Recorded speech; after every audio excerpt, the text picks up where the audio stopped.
Welcome to Academic Vinragi. My name is Vinay. एफकेट mathematics देखते हैं क्योंकि सुनने में आया 1-2 दिन में एफकेट का एग्ज़ाम है, तो इसमें मैं कुछ क्वेश्चंस लाया हूँ जिसमें हम मेनली कॉन्सेप्ट देख लेंगे और साथ ही साथ कुछ क्वेश्चंस जो बहुत ही पॉपुलर चीज़ें हैं उसकी वीडियो पहले ही बनी हुई है, लेकिन इसमें हम क्या देख रहे हैं, ratio, proportion, percentage, average, mixture and allegation, ऐसे कॉन्सेप्ट जिसमें हमें इंटरपोलेशन टेक्निक यूज़ करनी पड़ती है। इंटरपोलेशन ये एक बहुत ही काम की टेक्निक है जिसमें हम क्या करते हैं, पूरा सॉल्व नहीं करते हैं एक्स और वाई लेके, बल्कि हम जुगाड़ लगा के या तिगड़म कह लो इसी को, क्योंकि एट द एंड तो हमें आंसर चाहिए ना, सिर्फ एप्टीट्यूड है। तो हम इसमें ऐसे क्वेश्चंस देखते हैं जिसमें आप इसका यूज़ कर सकते हैं। अच्छा, पहला हम शुरुआत करते हैं SPCP से, that is selling price and cost price. देखो, सबसे पहले परसेंटेज चेंज कैसे निकालते हैं, ये हालांकि आपको पता होगा, लेकिन मैं अपनी संतुष्टि के लिए एक बार सारी चीज़ें ब्रीफ कर देना चाहता हूँ।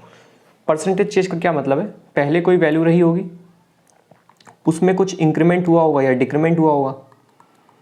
अगर इस कॉस्ट प्राइस मान लेते हैं ओरिजिनल वैल्यू, इसमें आपने कुछ एडिशन किया, दैट इज प्रॉफिट, फिर आपका हो जाएगा सेलिंग प्राइस। कितने परसेंट का प्रॉफिट हुआ, इसका मतलब कितने परसेंट में चेंज आया, change upon original gives the percentage, change upon original into 100, इसी को हम बोलते हैं परसेंटेज। तो अगर मैं प्रॉफिट परसेंट निकाल रहा हूं तो इसका क्या मतलब है कि कितना प्रॉफिट हो गया अपॉन ओरिजिनल इनटू 100। तो इसीलिए हम लोग फॉर्मूला बचपन में ऐसे याद करते थे, जो कि अब याद नहीं करना है क्योंकि पहले हमें ऐसे कॉन्सेप्ट नहीं पता था। तो इसीलिए हम लोग कहते थे कि सेलिंग प्राइस में से कॉस्ट प्राइस माइनस कर दो, या फिर बेसिकली ये है क्या, प्रॉफिट, यानी कि चेंज अपॉन ओरिजिनल इनटू 100। हमेशा ये याद रखना कि प्रॉफिट हो या लॉस हो, किसके रिस्पेक्ट में बात होती है, हमेशा कॉस्ट प्राइस के रिस्पेक्ट में ही बात होती है, क्योंकि यहीं से तो कैलकुलेट करेंगे कि कितने का इजाफा हुआ या कितने का घाटा हुआ। इसी तरीके से अगर मैं लॉस का परसेंटेज निकाल रहा हूँ तो यानी कि इस बार कॉस्ट प्राइस ज़्यादा था और आपने बेच उसको सस्ते में दिया,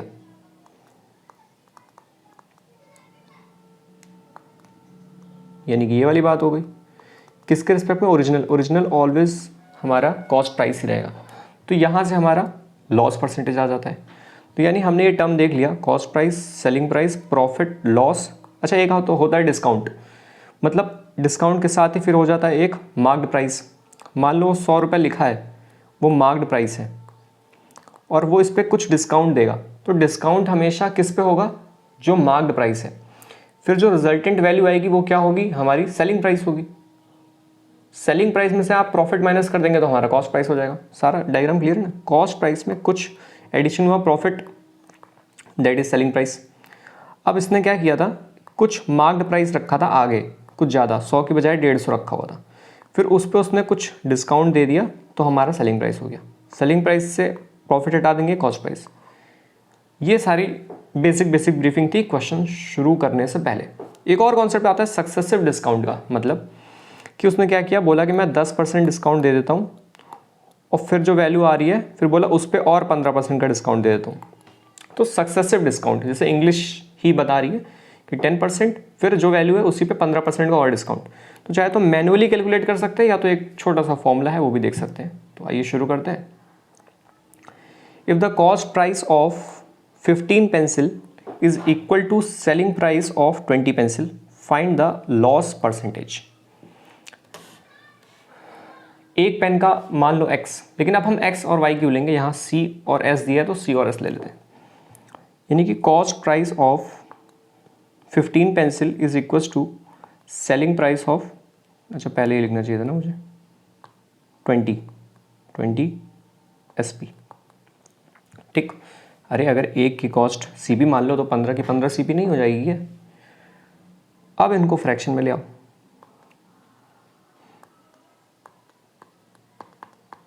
बीस अपॉन 15। अब यहाँ से इससे आगे हमें क्या करना है, इंटरपोलेशन टेक्निक खेल लेनी है। इंटरपोलेशन हमारे यहाँ उसमें स्टीम टेबल में कहते थे, अब इसी को तिगड़म कह सकते हो।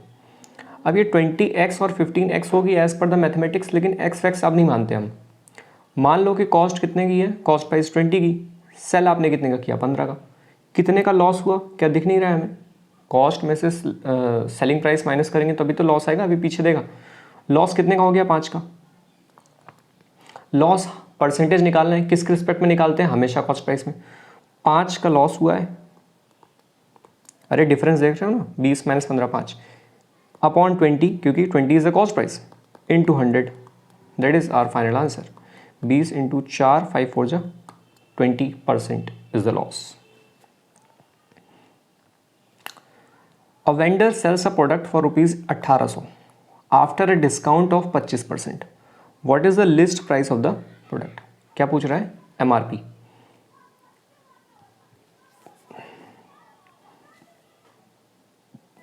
सॉरी, इतने का बेचा, ये क्या है? उसकी सेलिंग प्राइस है, जो कि 25% उसने डिस्काउंट दे दिया है।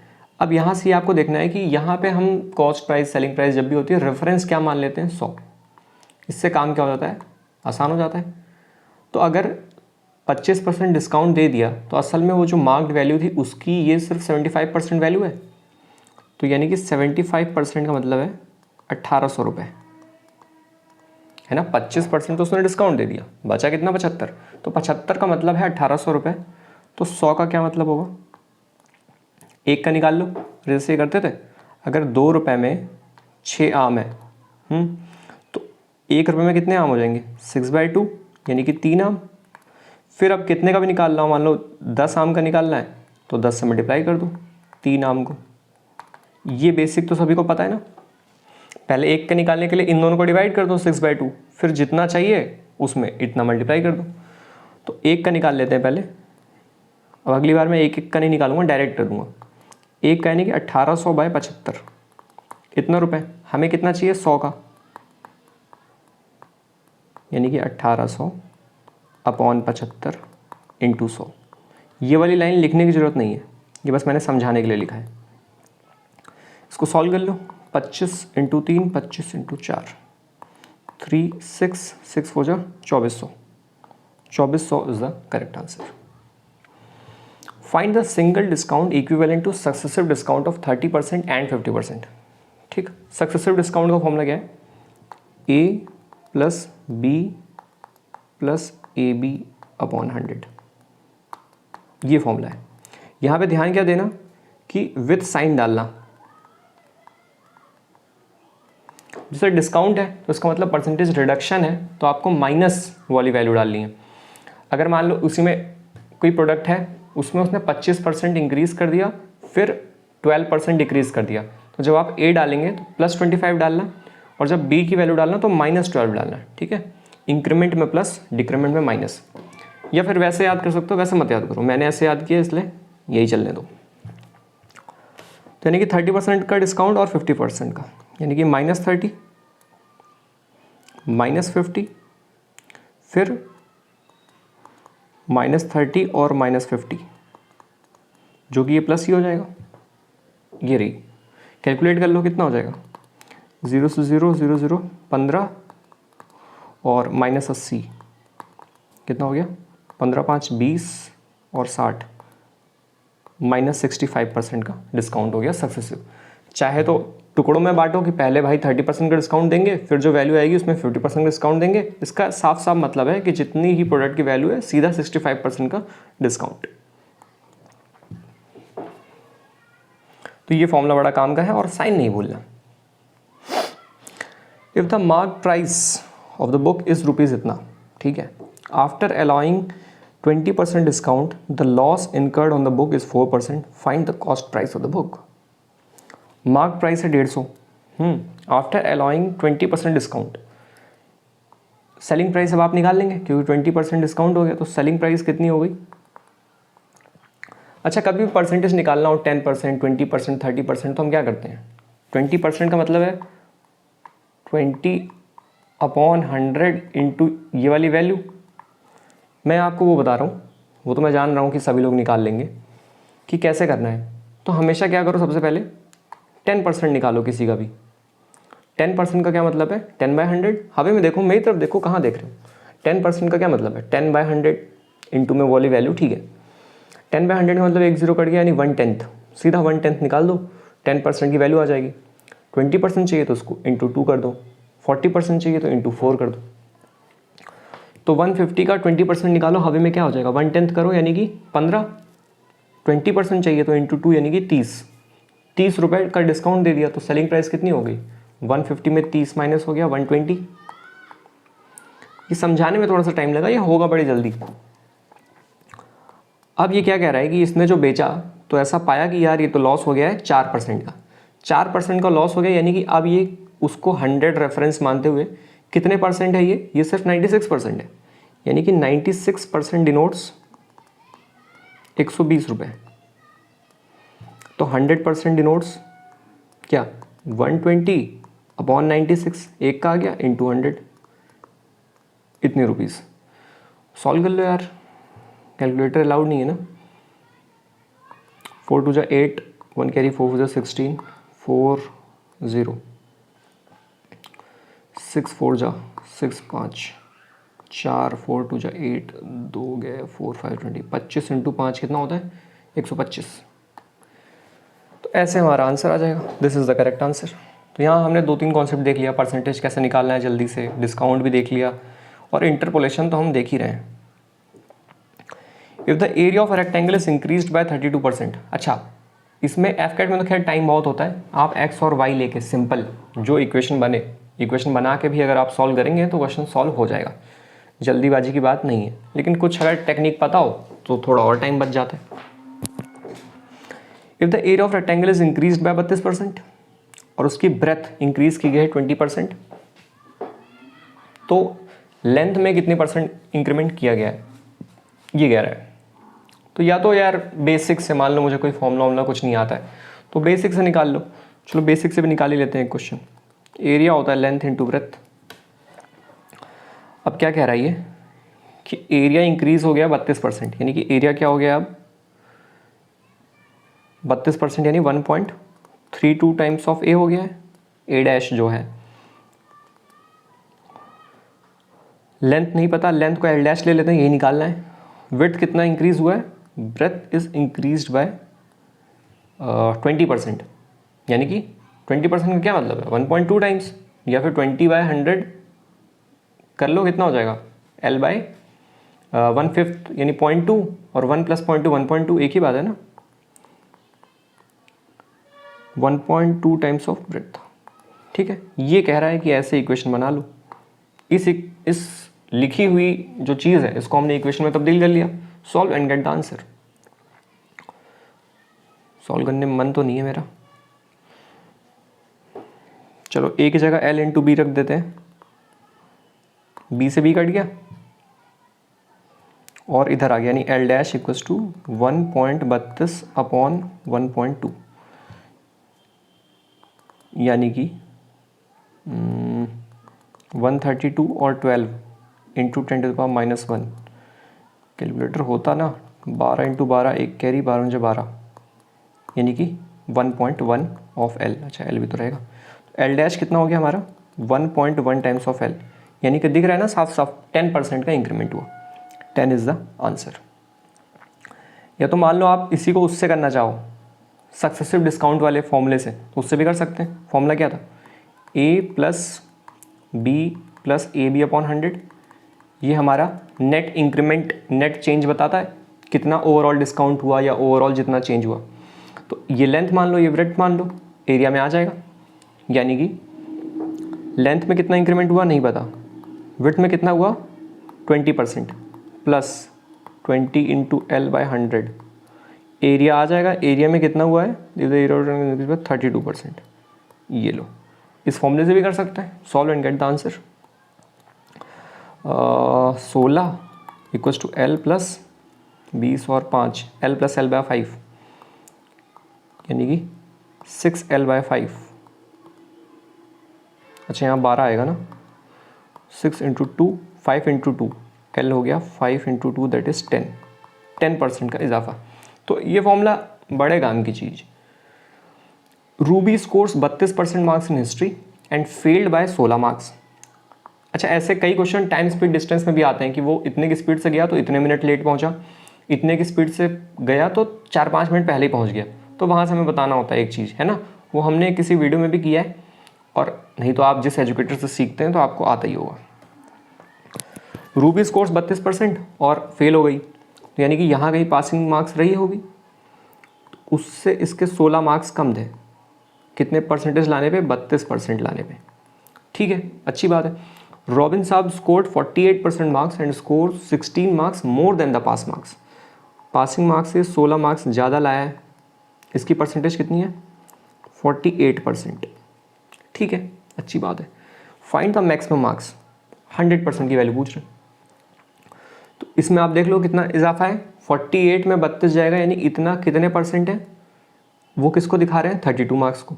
48 माइनस 32 करो, 42 और 6 और 16, यानी कि 16% असल में किसको दिखा रहा है? 32 मार्क्स को। समझ गए ना? दिस डिफरेंस, कितने परसेंटेज का डिफरेंस है? 32 मार्क्स को दिखा रहा है। हमें चाहिए किसका? 100 का। एक का निकाल लो, क्या हो जाएगा? 32/16 और 100 का चाहिए into 100 marks. 16 into 2 200, 200 marks is the correct answer in a private company. अच्छा, कभी प्रोबेबिलिटी के क्वेश्चन आ जाए इस टाइप में कि जिसमें ट्री बनाने से आपका काम हो जाएगा, तो आप ट्री बना के कर सकते हैं। In a private company 60% of the employees are men and 48% of the employees are engineer. Women होना चाहिए, नहीं? अच्छा, 40 बची। ठीक है, तो मान लेते हैं 100 लोग हैं, मान लिया। And 66% of engineers are men, the percentage of women who are not engineer is. अब 60% मैन है, तो मैं पहले यहाँ मैन लिख देता हूँ 60। वुमेन कितनी हो गई? 40। यहाँ तक बात क्लियर है। 48% of the employees are engineers. अच्छा, इसमें मैं एक डमी बना देता हूँ, इंजीनियर्स और नॉन इंजीनियर्स का।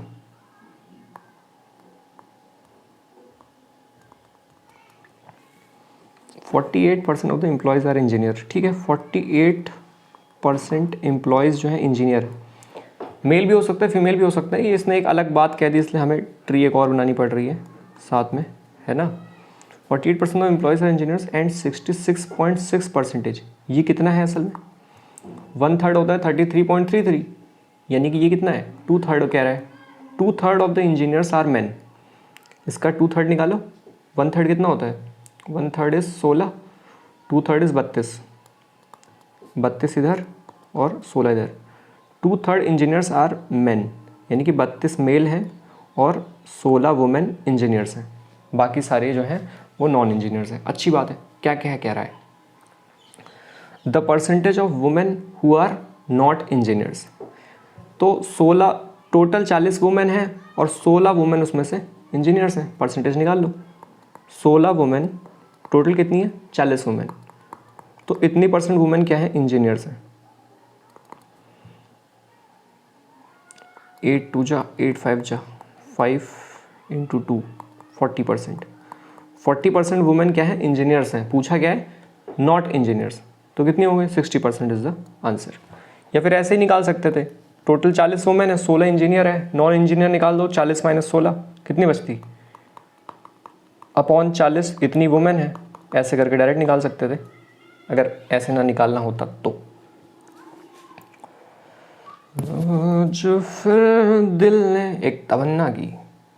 अब देखिए, रेशियो एंड प्रोपोर्शन थोड़ा सा खेल लेते हैं। इंटरपोलेशन का सबसे बढ़िया काम यहीं आता है।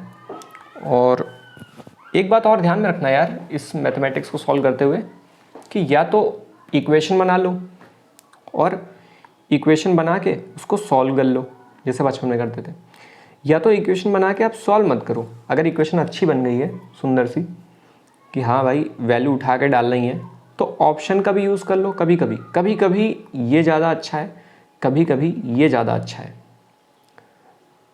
कब कौन सा अच्छा है ये आपको अंदर से आवाज़ आएगी, वो बताएगी, मैं नहीं बता पाऊँगा। तो कई बार आपको ऑप्शन उठा के डालना है, कई बार क्या करना है कि इक्वेशन नहीं बनानी है, सिर्फ तिगड़म लगाना है, इंटरपोलेशन, और वहीं से आंसर निकाल दो, मारो और आगे बढ़ो। तो 20 boys and 25 girls from a group of social workers. अच्छा, फॉर्म अ ग्रुप ऑफ, ठीक है, 20 बॉयज़ हैं और 25 लड़कियां हैं एक सोशल, ठीक है, बहुत बढ़िया। During their membership drive, the same number of boys and girls join the group. How many members does the group have now if the ratio of boy to girl is 7:8? इनकी पहले 20 थे, उतने ही लड़के जुड़ गए और उतने ही लड़कियां जुड़ गईं और न्यू रेशियो कितना हो गया 7:8। अब इसको सॉल्व कर लो। और क्या पूछा गया है? हाउ मेनी मेंबर्स, हाँ एक्स की वैल्यू पूछा है। Solve, gate the answer and tick. अब देखो, या तो सॉल्व कर सकते हो है ना, एक्स की वैल्यू आ जाएगी, या तो उठा के वैल्यू डाल सकते हो, या तो मुझे एक तिगड़म और दिख रहा है क्या कि इनके बीच में फासला देखो 8 - 7 1, यानी एक यूनिट इधर कितना हो जाएगा 25 + x -20 - x, एक्स कट गया, 25 में 20 गया 5, यानी एक दिखा रहा है 5 को, 5 मैन को, 5 लोगों को। पूछा गया है how many members does the group have now, अभी कितने लोग हैं, अभी कितने लोग हैं 7 और 8, 8 7 15, 15 5 75। ठीक है, ऐसा कर सकते हैं, समझ रहे हो ना? नहीं तो क्या करो, सीधा x की वैल्यू निकाल लो और उसके हिसाब से कितने लोग हैं सभी को जोड़ देना।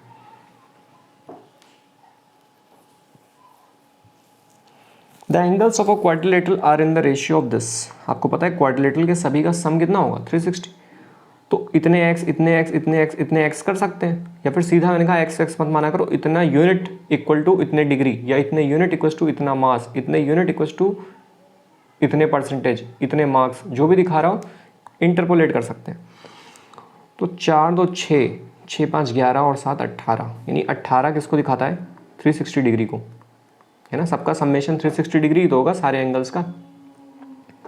The smallest angle of the quadrilateral यानी कि 2 is equal to the smallest angle of a triangle. Triangle का स्मॉलेस्ट एंगल और ये सेम है, कितना है स्मॉलेस्ट एंगल?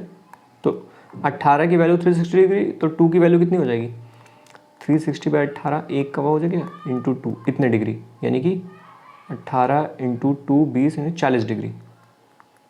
ट्राइंगल का एक एंगल हो गया 40 डिग्री का। बढ़िया। One of the angles of a triangle is twice the smallest angle. ठीक है, अगला एंगल कितना हो गया, इसका ट्वाइस है 18 80, और ट्राइंगल का सम 180 होता है, 80 40 120 और बचा गया 60। ये हमारे ये क्वाड्रिलेटरल की बात हो रही है, यहाँ पे ट्राइंगल की बात हो रही है। What is the second largest angle of the triangle? ये लार्जेस्ट है, ये सेकंड लार्जेस्ट है, 60 degree is the correct answer. या फिर आप वैसे सॉल्व कर सकते हैं, x लेके एक एंगल की वैल्यू आएगी, x की वैल्यू 40 आ जाएगी, एक ही बात है। पर यहाँ तो मैं तिगड़म या यही सिखाने आया हूँ ना, इंटरपोलेशन, इसलिए ऐसे बता रहा हूँ, वरना तो आप वैसे कर ही सकते हैं यार, इसमें क्या है। अब देखो एज के बहुत सारे क्वेश्चन आते हैं और एज में बड़ी आसानी से तिगड़म लगाया जा सकता है, इंटरपोलेट करके आंसर निकालो, टिक मारो। The ages of Sulekha and Arunima are in the ratio इतना, after 5 years the ratio will become इतना। इसमें आपको ध्यान क्या देना है, हमेशा ये ध्यान देना है कि यार पूछा गया है, क्योंकि हम जो ट्रिक सीख रहे हैं उसमें मैं ये बताऊंगा कि ये आया है, क्या पूछा है वो यहीं से पढ़ के मानना है। कोई उसका मतलब पैटर्न मत याद कर लेना कि ऐसे करना होता है फिर ऐसे ही आंसर आता है, जो पूछा है वो हमें देख के मानना पड़ता है। तो देखो सुलेखा और अरुणिमा दो हैं, इनके यहाँ देखो प्रेजेंट एज कितनी है 9:8। ठीक, ये प्रेजेंट है। आफ्टर 5 years यानी 5 साल बाद प्लस 5 years इनकी रेशियो हो गई 10:9।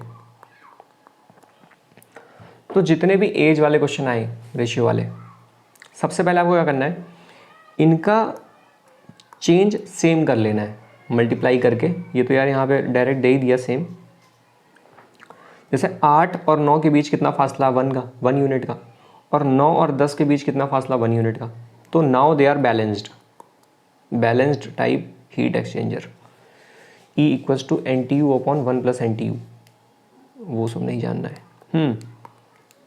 अब ये क्या है, ऑलरेडी बैलेंस दे दिया है ना, वरना हम क्या करते डबल करके, होगा आगे कोई क्वेश्चन उसमें दिखा दूंगा, हमें ऐसे पहले बैलेंस कर लेना है।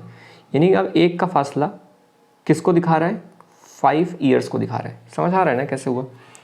क्योंकि वहाँ से देखो एक का इंक्रीमेंट हुआ रेशियो में, और असल में ये कितना अंतर है, 5 साल बाद की ये वैल्यू है, यानी 1 का मतलब है 5 ईयर्स।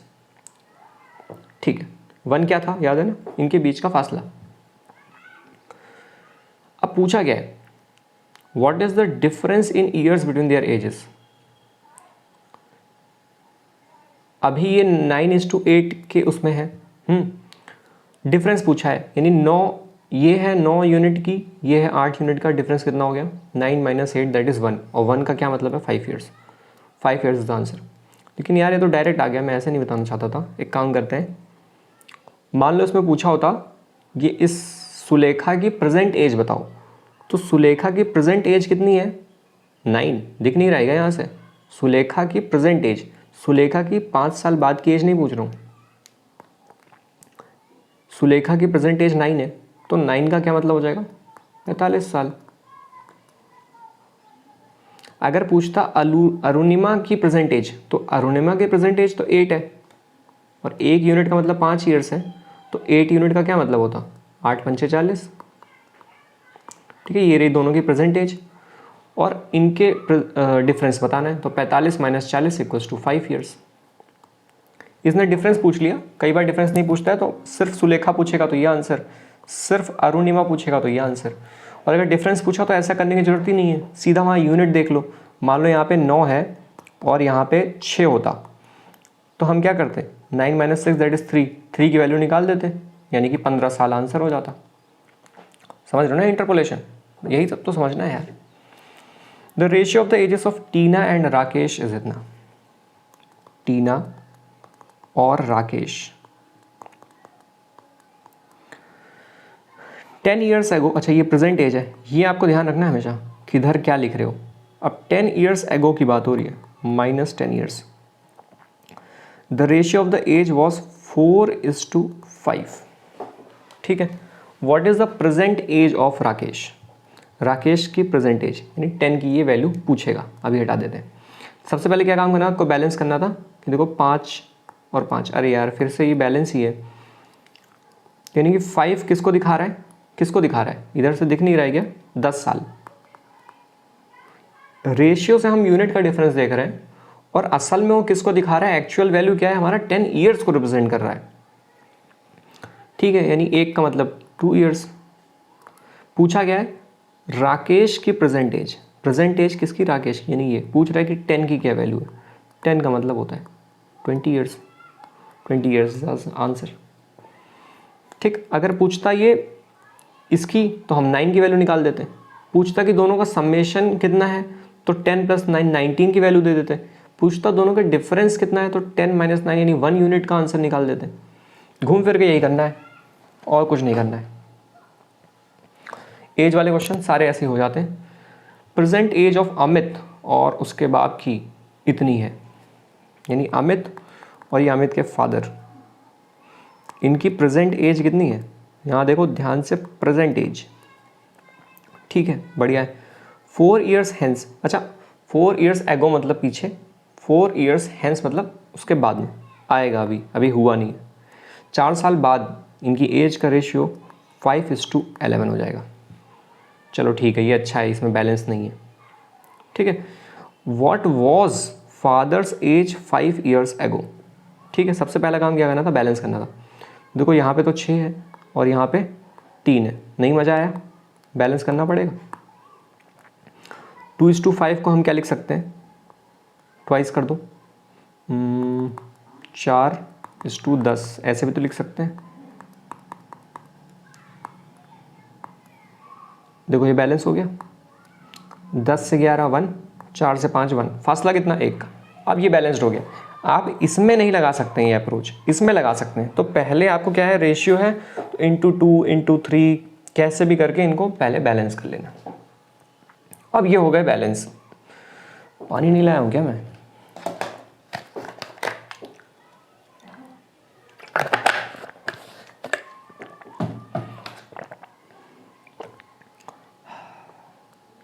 एक का क्या मतलब है एक का मतलब 4 ईयर्स है, कैसे पता, क्या मुझे सपने आते हैं यार, यही तो कह रहा है ना, ये देखा 4 साल बाद की ये रेशियो दिया है, तो और 1 यूनिट का फासला 4 ईयर्स को दिखा रहा है। अच्छा इधर लिख दूँ, उधर मेरी शक्ल आ रही होगी ना। 1 दिखा रहा है, 1 यूनिट दिखा रहा है 4 ईयर्स को। कल से उसको थोड़ा छोटा लिख के लाऊंगा, यहाँ जगह चली गई ना। तो अब क्या पूछ रहा है, फादर्स एज 5 ईयर्स एगो, तो आज की एज निकाल लो। 5 साल पहले कितनी एज थी, 5 माइनस कर देना। तो फादर, अच्छा पुराना वाला कोई नहीं खेलेगा कि इस 5 की वैल्यू निकालने लगे, नई वाली में ये अमित है, ये उसके पापा हैं। तो फादर की प्रेजेंट एज निकालनी है, दैट इज़ 10। 10 की वैल्यू कितनी हो गई, 40 ईयर्स। अब 5 साल पहले की एज पूछ रहे हैं, तो -5 कर दो, that is 35 years is the correct answer. यही अगर मान लो कुछ और पूछा होता, मान लो पूछा होता कि 4 साल बाद अमित के पापा की एज कितनी है, तो 4 साल बाद अमित के पापा की एज कितनी है, 11, तो आप 11 कर देते, यानी कि 11 क्या हो जाता, 44 ईयर्स। 11 × 4 44 ईयर्स। या फिर नहीं मन था तो फादर की प्रेजेंट एज तो पता ही है, 4 साल बाद की एज, इसमें 4 जुड़ नहीं जाएगा क्या, तो भी 44 ईयर। घूम फिर के आपको सिर्फ ये देखना था कैसे इंटरपोलेट करके वैल्यू निकालनी है, क्या पूछा है उसके अकॉर्डिंग आपको आंसर देना है, कुछ भी याद करने का नहीं। एक कॉन्सेप्ट है एलिगेशन का, मिक्सचर का एलिगेशन का। मिक्सचर एलिगेशन में क्या होता है कि अगर हम 2 क्वांटिटी को मिला रहे हैं, है ना, एक मान लो चावल है 20 रुपये किलो, एक है 30 रुपये किलो। अब इसको मिलाएंगे तो जाहिर सी बात है मिला के बेच रहे हैं, तो अब जो नेट जो वो है कॉस्ट प्राइस, उसकी थोड़ी सी घटेगी और इसकी थोड़ी सी बढ़ेगी, यानी कि जो वैल्यू वो उनके बीच की ही कोई वैल्यू होगी। तो किस रेशियो में मिलाएं कि हम उस नेट वैल्यू पे पहुंच जाएं, ये कॉन्सेप्ट है मिक्सचर और एलिगेशन का। एक बेसिक क्वेश्चन देख के हम समझते हैं सबसे पहले। In what ratio must rice at rupees इतना, इसको हम मिक्स करें इतने वाले राइस से, ये थोड़ी सस्ती है थोड़ी महंगी है, कि जो है इतने रुपए की वो बन जाए। तो इधर आप रखो हल्की वाली कम दाम वाली, इधर आप रखो महंगी वाली, ठीक। 93 रुपीज़ की बिकती है 1 किलो और ये 108 की बिकती है। इसको जो आपने मिलाया तो अब ये 100 की बिकती है, इसकी जो वैल्यू है 100 हो गई। तो किस रेशियो में मिलाएंगे, तो this minus this, this minus this, इसमें से इसको माइनस करके इधर लिखो, यानी 100 - 93 कितना हो गया 7।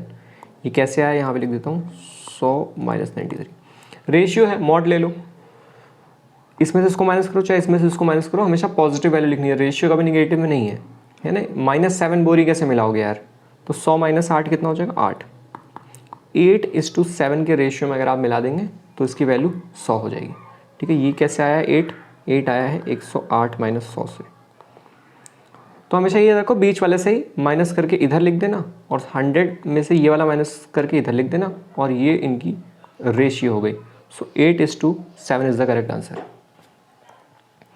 अब इसी में हम थोड़ा बहुत क्वेश्चन देखते हैं कैसे हमें तिकड़म लगाना होता है। एक ये वाला क्वेश्चन देखा होगा बचपन में, रैबिट और पिजन, कि हेड इतने हैं, अगर देख रहे हैं तो इतने हेड दिखे, कितने 200 मुंडी मुंडी दिख रही है, सर दिख रहे हैं, ठीक है, बहुत सारे हेड भी हैं पिजन भी है। लेकिन अगर हम लेग काउंट करने लगे तो हमें इतने लेग दिख रहे हैं, तो कितने पिजन हैं, तो या तो एक्स और वाई ले लो बचपन की तरह, कि इतने पिजन और इतने रैबिट हैं, तो टोटल कितने लोग हैं, जितनी मुंडी दिखी 200।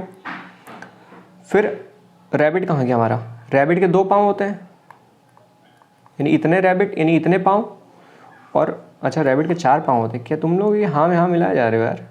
और अगर हमारी पिजन है बेचारी, तो पिजन के 2 ही पाँव हैं, टोटल हमें इतने पाँव दिख रहे हैं। 2 equation 2 unknown, solve and get the answer.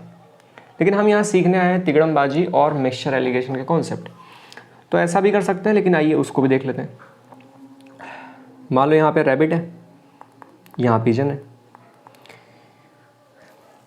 क्या हुआ होता अगर ये सभी रैबिट होते, सभी रैबिट होते तो 4 पाँव हैं, यानी कि 200, अगर 200 के 200 रैबिट ही होते तो क्या हो जाता इंटू 4, यानी कि 800 पाँव हो जाते। और अगर पिजन होते तो 200 पिजन इंटू में 2 टांग, यानी कि 400, क्या 400 पिजन होते। लेकिन जब हमने देखा किस रेशियो में असेंबल करें कि टोटल पाँव कितने हो जाएं, 580, यहाँ पे आ गया 180 माइनस करके, और 580 में 20 600 और 220, इस रेशियो में आप मिला लें तो आपका पाँव 580 हो जाएगा। यानी इसको और छोटा कर लो, कितना हो जाएगा 190 और 110। कुछ गलत हो रहा है क्या यार? आज फिर दिल ने एक तमन्ना की, 500 में 600,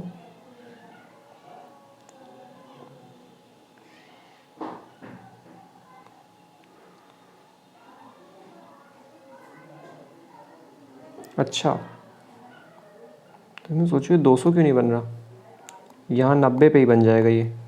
ठीक है, इसको मैंने और छोटा कर दिया है, तो और छोटा कर लो, चलो 9:11 कह दो, नहीं कहोगे कि ये तो चीटिंग कर रहा है। इस रेशियो में अगर हम इसको मिलाएं तो हमारा काम हो जाएगा। टोटल कितने हैं, 9 + 11 यानी कि 20, 20 का मतलब 200, इंटरपोलेट करा लो, और कितने पिजन चाहिए यानी 11, तो 1 का मतलब क्या हो गया 10, 11 का मतलब 110, 110 इज द करेक्ट आंसर। या फिर ये भी करने की ज़रूरत है नहीं, इससे पहले ही हमें यही दिख रहा है कि 90 और 110, टोटल यहाँ पे कितने हैं 200 लोग हो तो गए, 110 और 90 200, यानी कि 90 हमारे रैबिट हैं और 110 हमारे पिजन हैं। पूछा क्या है कितने पिजन, तो 110 इज़ द करेक्ट आंसर। मान लो किसी को नहीं दिखे तो उसने पूरा रेशियो तक ले आया, फिर रेशियो से इंटरपोलेट करा लिया कि 9 और 11 यानी कि 20, 20 दिखाता है 200 को, तो 1 दिखाएगा 10 को, तो 11 दिखाएगा 110 को। ऐसे भी कर सकते हैं। देखो पानी और मिक्सचर वाला, इसमें ये मिला दिया, इसको ये मिला दिया। इस क्वेश्चन को कैसे कर सकते हैं, सेम वही चीज़। In a 729 litre mixture of milk and water, ratio of milk to water is इतना, 729 लीटर पहले से है, मिल्क और वाटर का रेशियो है 7:2 का। To get a new mixture containing milk and water in the ratio 7:3, the amount of water to be added. कितना, अच्छा देखो ये वाली वैल्यू स्टेशनरी है, मिल्क में कुछ चेंज नहीं है, सिर्फ हम क्या कर रहे हैं उठा के पानी डाल दे रहे हैं। तो कितना हमने ऐड किया, देखो 2 से 3, 1 यूनिट का ऐड किया, यही पूछा है। टोटल कितने हैं, पहले कितना देखो 7 + 9, यानी 9 किसको दिखा रहा था 729 लीटर को, जाहिर सी बात है ना। टोटल इतनी पूछा गया है, एक का फासला है, एक ही ऐड किया है, वो मत समझ लेंगे बैलेंस करना है, इसमें तो छेड़छाड़ नहीं की गई ना। 3 में से 2 गया 1, यानी 1 पूछा है, 1 किसको दिखा रहा है 729/9, इतने लीटर इज द आंसर। 9 8 = 72 और 181 is the correct answer. The milk and water in 2 vessel are इतना, अच्छा एक वेसल में इस रेशियो में रखा है मिल्क और वाटर, एक वेसल में इस रेशियो में रखा है। In what ratio the liquids in both the vessel be mixed to obtain a new mixture in vessel C consisting half milk half water. ये क्वेश्चन बहुत आता है, इसको भी हम 2 तरीके से कर सकते हैं, एक तो सिंपल एलिगेशन से, दूसरा क्या कर सकते हैं, मैं ऐसे करता हूँ, क्योंकि इसमें थोड़ी सी फ्रैक्शन वैल्यू नहीं आती तो ठीक रहता है ना, थोड़ा काम बच जाता है। जैसे वेसल ए में क्या था, मिल्क और वाटर 4:3 के रेशियो में थे। फिर क्या हुआ, वेसल बी में 2:3 के रेशियो में थे। जब इसको मिला देंगे आप, फाइनली वेसल सी में क्या हो जाएगा 1:1 के रेशियो में हो जाएंगे। यानी टोटल कितना है 4 3 7, 3 2 5 और 1 1 2, ठीक इतना है। हमें क्या करना है, सबसे पहले उसको बराबर कर लेना है। बराबर कैसे करेंगे, एलसीएम ले लो 7 5 और 2 का, कितना हो जाएगा, जितना भी हो, क्यों ही कैलकुलेट करना, हम इतना जान रहे हैं, हमें बराबर करना है ना, इतना मल्टीप्लाई कर देंगे। 5 2 10 70, यानी 70 आएगा एलसीएम, यानी इसमें हमें 35 मल्टीप्लाई करना पड़ेगा, और इसमें 7 दूनी 14 मल्टीप्लाई करना पड़ेगा, और इसमें 10 मल्टीप्लाई करना पड़ेगा, इसमें 35 मल्टीप्लाई करना है। ठीक है, इसका हमने एलसीएम लिया था ओवरऑल। अब इसको मैं थोड़ा समझा रहा हूँ, इसलिए थोड़ा सा टाइम लग रहा है, अगर ना करने को भी कर दिया जाए। इनकी टोटल हमें 70 लीटर का माल बनाना है, तो असल में ये कितना हो गया, 10 से मल्टीप्लाई कर दो इसमें, यानी कि ये 40 और 30 हो गए, 14 से मल्टीप्लाई करेंगे आप, 28 और 14 इंटू 3 कितना होता है, 30 और 12 52,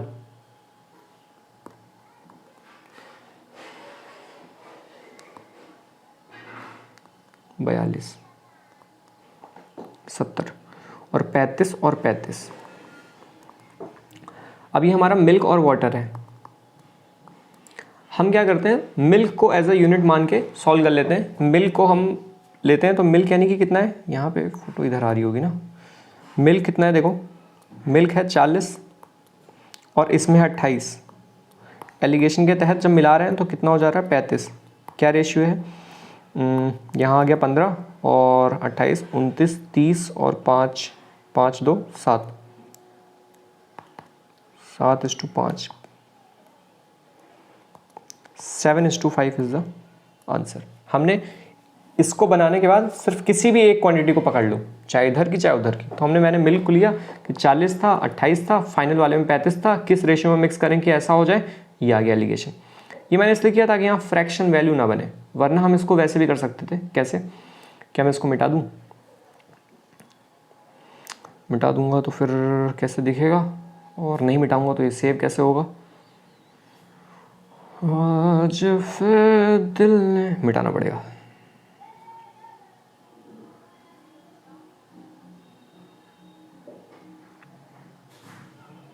मिटता कहाँ से यार, इरेज ऑल इंक। हाँ, या तो आप ऐसे कर सकते थे कि आपने मिल्क को पकड़ लिया, मिल्क की क्वांटिटी आप चेक कर रहे हैं तो मिल्क कितनी है 4/7 है, इस वाले में मिल्क कितनी है 2/5 है। नेट जो आपका बनेगा 1:1 बनेगा, तो इसमें मिल्क कितना है 1/2 है ना। 4/टोटल, 2/टोटल, 1/टोटल। इसको अब क्या फ्रैक्शन में आ जाता है, बस इतनी सी बात। 4/7 माइनस 1/2 कर लो, यानी कि 8 में 7 जाएगा 1/14, और यहाँ 1/2 माइनस 2/5 कर लो तो 5 में 4 जाएगा 1/10, 1:10, यानी इधर आ गया 14:10। 14:10 का क्या मतलब है, आधा कर लो 14:10 को, 7:5। ऐसे भी कर सकते हैं। 2 vessel A and B contains spirit and water, या हम क्या ले सकते हैं, बेकार्डी एंड स्प्राइट। स्पिरिट से मुझे स्प्राइट याद आ गई, और स्प्राइट और बेकार्डी हीट हीप कॉम्बिनेशन है, और रेड लेबल ब्लैक लेबल इन सब के लिए आप कोक, ठीक है।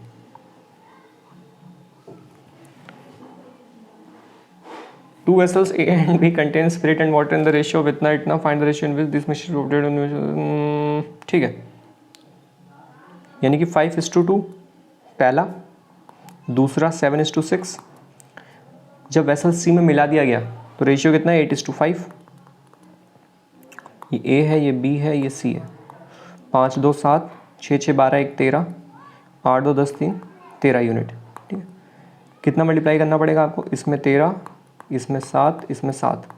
मैं सिर्फ स्पिरिट ले रहा हूँ, तो स्पिरिट ले रहा हूँ यानी 13 इंटू 5, यानी कि 50 और 15 65। फिर ये 7 7 जा 49। जब मिलेगा एलिगेशन होगा तो कितना बनना चाहिए, 7 8 7 जा 56, 56 और 4 60 और 5 9 है ना, 5 4 9 49 57, 7:9 इज़ द करेक्ट आंसर। या फिर अगर आप वैसे करना चाहते हैं तो कैसा करना पड़ेगा आपको, 5/7 इधर लोगे, इधर क्या लोगे 7/6 6 12 1 13। फिर हम स्पिरिट को ले रहे हैं इसलिए हम इसको उठा रहे हैं, 8/8 2 10 3 13। अब इन दोनों को माइनस करके यहाँ, इन दोनों को माइनस करके यहाँ, फिर ये हमारा सीधे आंसर हो जाएगा। तो ये भी ठीक है, बस इसमें कैलकुलेशन थोड़ी सी फ्रैक्शन हो जाती है तो शायद मज़ा ना आए, चाहे ऐसे कर लो चाहे ऐसे कर लो। इस वाले में क्या करना था मैं आपको याद दिला दूँ, सबसे पहले आप यहाँ इसका टोटल लिख लो, फिर एलसीएम लेना है। तो एलसीएम लेना ही क्यों है, बस देख लो किससे मल्टीप्लाई करना है, क्योंकि हमें इस वैल्यू का कुछ काम थोड़ी है, हम तो बस ये जान रहे हैं कि कितना मल्टीप्लाई करना है इसमें, स्पिरिट वाले में। तो 13 5 65 और इधर हो जाएगा 49, और फाइनल वाले में इतना, यहाँ से लेके सीधा रेशियो आ जाएगा। होल नंबर के लिए ऐसा किया गया है।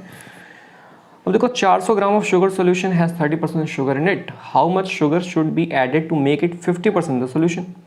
तो ठीक है, इसको देखो ऐसे ही कर सकते हैं बिना तिगड़म के भी। शुगर सोल्यूशन है, टोटल शुगर सोल्यूशन में शुगर कितना है 30%, 30% निकाल लो। 10% कैसे निकालते हैं, 1/10, मुझे देखो 1/10 ऑफ 400 इस 40, 30% चाहिए, इंटू 3 120, यानी 120 ग्राम शुगर है टोटल 400 ग्राम के सॉल्यूशन में। कितना और ऐड कर दें शुगर,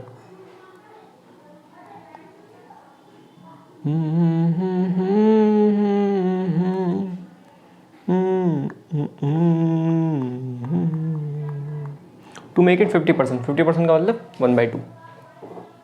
इसको सॉल्व कर सकते हो, यानी कि 240 plus 2x equals to 400 plus x equals to 240 में कितना गया 60, 160 इज आंसर। अब मान लो किसी को इंटरपोलेशन करना है, तिगड़म लगाना है। अब देखो तिगड़म हर जगह नहीं लगेगा कि हर जगह यही ढूंढने लग जाना, जहाँ बेसिक से हो रहा है वहाँ बेसिक से भी कर लेना।